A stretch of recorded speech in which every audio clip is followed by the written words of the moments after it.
Hi, welcome to my knitting review. Today I'm on vacation, so I look like crap and I'm in a really dirty room, but I had to do this now because my baby's asleep and I wouldn't do it otherwise. So I have here a book I'm going to review. This is probably familiar to you if you've been reading my blog. This is Super Stitches Knitting by Karen Hemingway. And what I've been doing is going through week by week, and I'm going to try to work my way through this entire book, which is insane, I know, but I thought I'd review it so you are a little bit more familiar with it.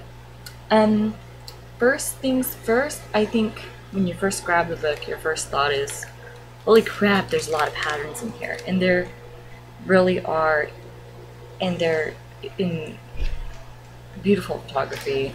You can see they're usually in light yarns. There are a couple instances where, like here, where they're kind of darker and you can't really see the texture as well, but usually they're in nice light colored yarns and solid colors too.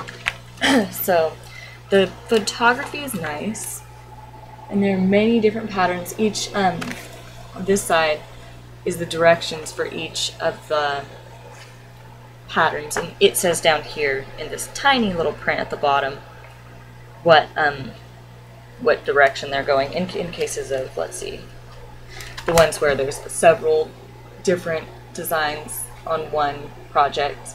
You can tell that the ladder panel, let's pretend the names aren't obvious, the ladder panel is ladder panel outer sections of picture. So the outer sections, again, we're pretending that ladder doesn't make it obvious.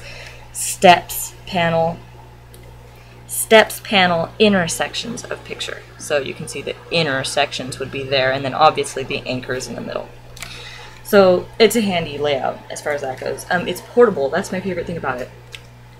You've probably seen the Vogue knitting book, which has a lot of stitch patterns in it. I love it. I own it. It's in my bookshelf. I use it a lot. I have like the 80s version that's pretty old school and ghetto, but I do use it a lot. Every time I want to seam something and I'm not really sure what kind of seam I should use, when I'm not sure of a cast on, when I want to check the name of a stitch, anything like that, I go to my Vogue dictionary thing.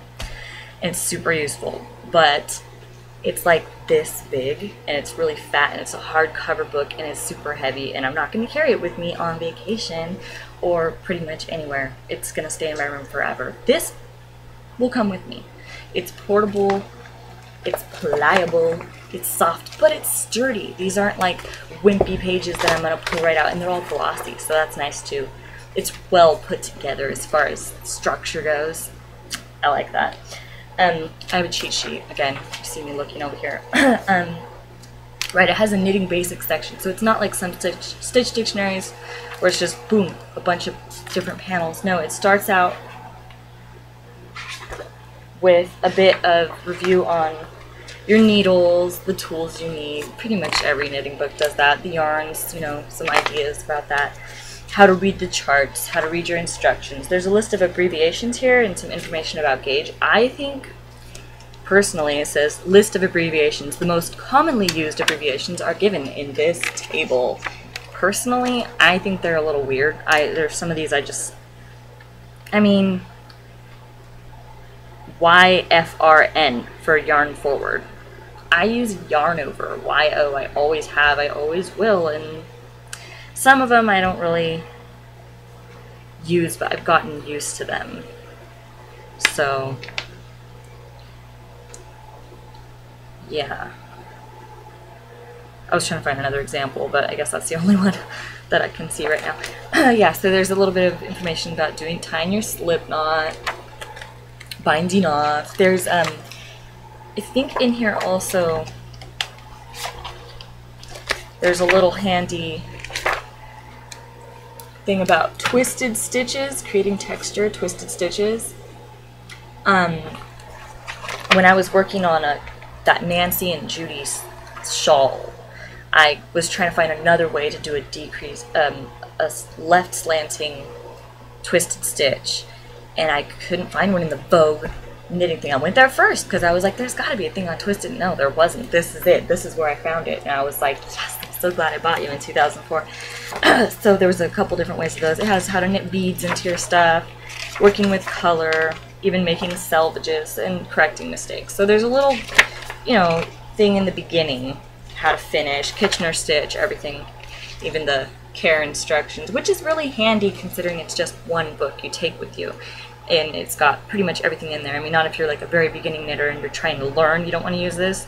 But if you've already got the basics and you forget something like twisted stitches, left leaning, or something like that, you can pop this out. So, let's go through this. It's pretty well laid out. It starts with knit and purl patterns, then knit and purl panels, then different ribbings, then textured stitches, then edgings, then ornamental stitches, eyelet patterns, cables, lace, textured colorwork, and fair isle. So you can see there's actually quite a few different sections in here.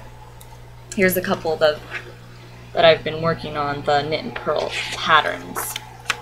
So those ones are easy to just pick out and work on a scarf or a sweater, swatch, washcloths, whatever you want to do. The panels are, say, for Gansies, like the one I showed you earlier with the ladder and the anchor motif. Here's some ribbing, some fancy ribbing. Ooh, not just regular knit to purl to. No, this is for when you want to make something pretty.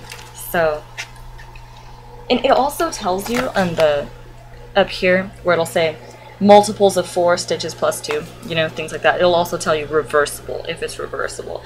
It doesn't tell you, I've noticed, if it's, you know, sometimes they'll tell you this isn't a very stretchy stitch, you know, but if it, they don't tell you certain things that you'd like to know, like one of them in particular I worked on in my blog, you can see it, it bunched up a lot. That was really ugly. I wasn't a fan. I wish it would have told me, but I'm going through them all anyway, so I guess it doesn't matter. Here's some ornamental stitches, the knot cables, some baubles, eyelet patterns, which is different than lace, which, geez, I didn't even know that. Cables. I'm sorry, I have to keep like remembering that the webcam is where it is. And you get into the textured color work, really pretty. I learned how to do slip stitch color work from this book, actually, and I had no idea how easy it was based on these pictures. They look so complicated and so I guess challenging, you know, but they really aren't. They're very much simpler than they look, and they're really impressive too.